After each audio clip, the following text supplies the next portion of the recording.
My name is Zach Stonerock, and I'm the director. I'm Bennett Ayres, and I'm the writer. My name is Casey Ross, and I am the artistic director for Catalyst.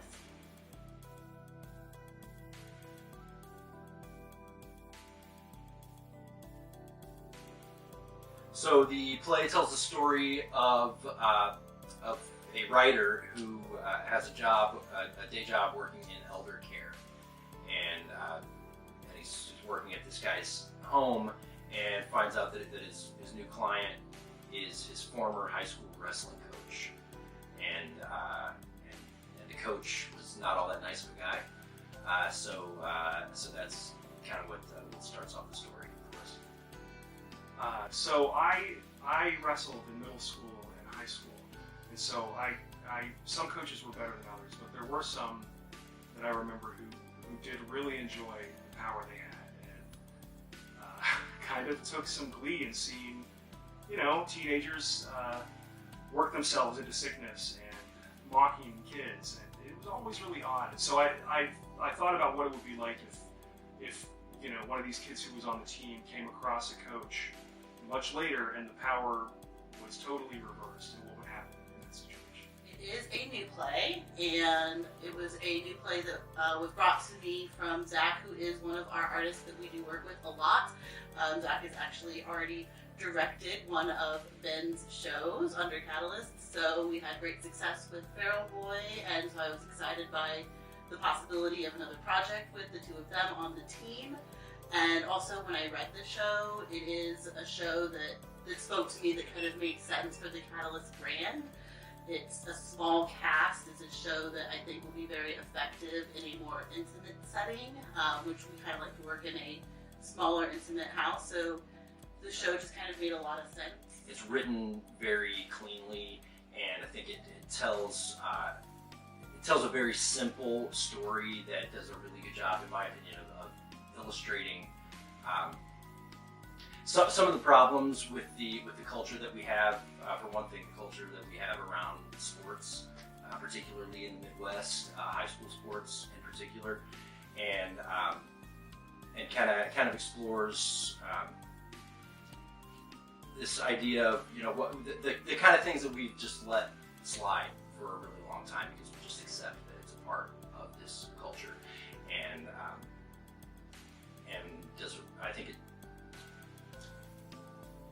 really explores the question of how do you apologize for something too, when you have when your behavior has been accepted by everybody around you. Maybe it's not even occurred to you that anything you're doing is wrong. Once you see the effects of your actions, how do you move on from that? How do you apologize, and how do you move on? Yeah, you want them to leave kind of thinking a little bit differently about something that they might have not have considered before. In particular, kind of this myth that good athletes good athletes are created by mean coaches, when I think that's just absurd. I mean, good athletes might come around in spite of that, but the idea that meanness somehow creates greatness is just, I think, pathetic, and I think it's something that should be discussed.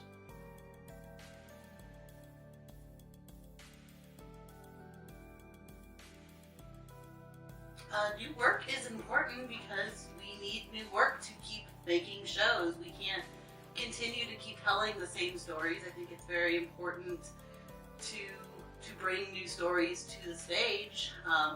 Of course, it's great to adapt and go back and do some historical pieces, but the new stuff is what brings new people to theater, and I think this is a very approachable story. So I think it's good that we're trying to premiere some new work for Indianapolis. And not to get dark, I mean, Feral Boy is very dark, but I mean, not to get dark, but I don't think any of us then would have thought that our entire passion, calling, would be shut down completely with a pandemic. I mean, it was impossible to do live stuff for a long time. It was the before times. So I think, I don't know, I might have a new appreciation for stuff now. actually glad you said that, because like just talking about like the fact that we focus on like intimate theater, I feel like the little theaters were hit harder than like your big national tours or your bigger houses, because like they have the option to social distance in their houses and still make a little bit of money or a little bit of income. If we're social distancing in a house that only seats like 80, I mean, oftentimes the cost of the production is just going to render it useless. So I mean, we've been dark for a very long time. Yeah, plus, it's not like it was ever easy in the first place to produce live theater. So, yeah, more hurdles. It's awesome to have the writer handy as a resource and to be a big part of that process. And you've not had this produced before, right? So yeah, so Ben has not had this play produced before, and it's I find that really enjoyable just to kind of dig into it with the person that came up with it. Right, I've gone through a similar process with Barry, who is another Indianapolis playwright, and I think it's great. It's very collaborative and fun for me. I think people should see new plays because, I mean, life is always new, and you're never finished. So you should probably continue to seek out new stories, and continue to think about the things that they discuss. And also, I mean, you go to new things all the time. You see new movies and read new books, and you go to new restaurants. Those are probably more expensive anyway, so I think it's a good chance to take, particularly with theaters that could use the support. Yeah, you should see new plays because they're interesting, and it feels silly that I have to say this, but it's something that you have not ever seen before. I love seeing new plays, new movies, reading new stories because you're going to experience something, you're going to learn something. You're going to feel something that maybe you haven't felt before from a perspective that you haven't considered before. It's extremely valuable, and that, particularly in the world of theater, I think that's something that kind of gets lost a little bit. We like our familiar stories, which is fine, but there's really nothing like being challenged and experiencing the feelings that go along with a new story. Something unexpected.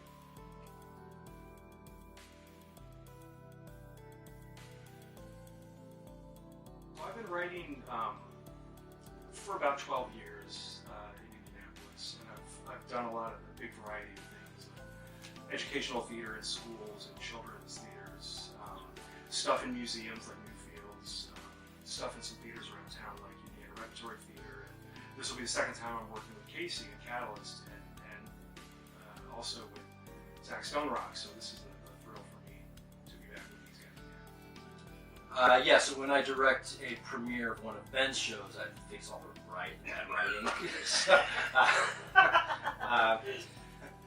Kidding. Most of the process. Right. Yeah, it takes up several weeks. I think people are going to be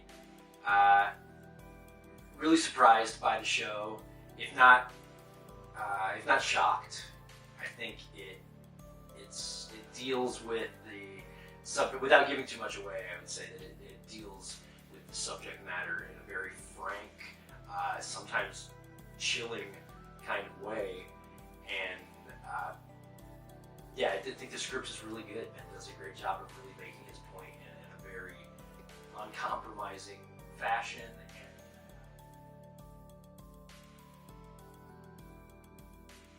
The show opens on June 30th, and we are kind of at our unofficial home away from home at Indie Fringe in their Basile main stage. So that's the larger space at the front of the building. I say our home away from home because we just did Pillow Man there, and it's also where we will be for the Indie Fringe Festival. Well, you can certainly contact Catalyst directly and ask what they need. Generally, theaters like Catalyst do need financial support, but also they need for the word to be spread, and they don't always have the means to do that. So there's always financial support that you can give, but you can also let people know about this show. And then you can go to the show and let people know what you thought. People always want to read the response that audiences have, and that might cause them to go. So there are lots of different ways to support the play, this production. On the Catalyst Repertory website, there are ways to donate, sponsorship packages that are available. You can also buy a ticket too. Come, make sure you get a chance to come see it and tell people about it too. Share it on social media, and word of mouth is always super helpful. So if you visit our website, we do have a sponsorship page. So that's just catalystrepertory.org/sponsorship. That's the easiest way to just click a button and donate right to us. We are now also officially fiscally sponsored with Fractured Atlas, so any larger donation or sponsorship that you were to donate to this show is completely tax deductible, so it can be good for you, but it can also feel good because that money is going to go to support one of our actors or one of our crew members. And I think part of the reason the three of us click in certain ways is because we like things that are kind of dark and dangerous. I mean, there's so many good stories, but I know that I'm attracted to stories where the stakes are really high. Like, you know what I mean? Your life is on the line, or your sanity is on the line, and so, you know, everything could be lost, and I think we're all drawn to that, and it's exciting to watch. So to come out and see something where you know, the worst could happen, I think that's what brings me out of the theater. So yeah, just use that.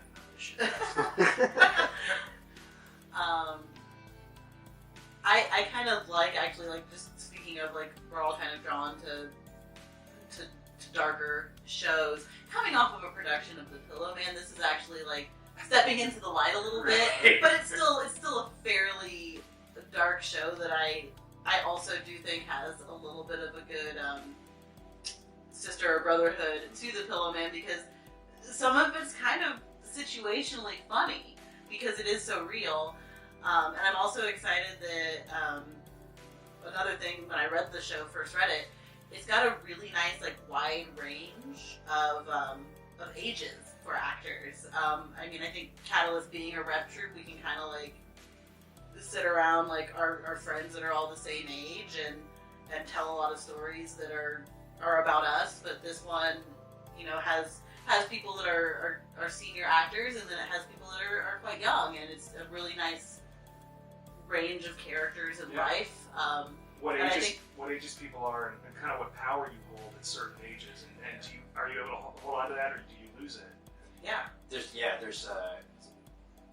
one of my favorite scene in the play deals with that exactly. And, we'll talk about it later. Yeah,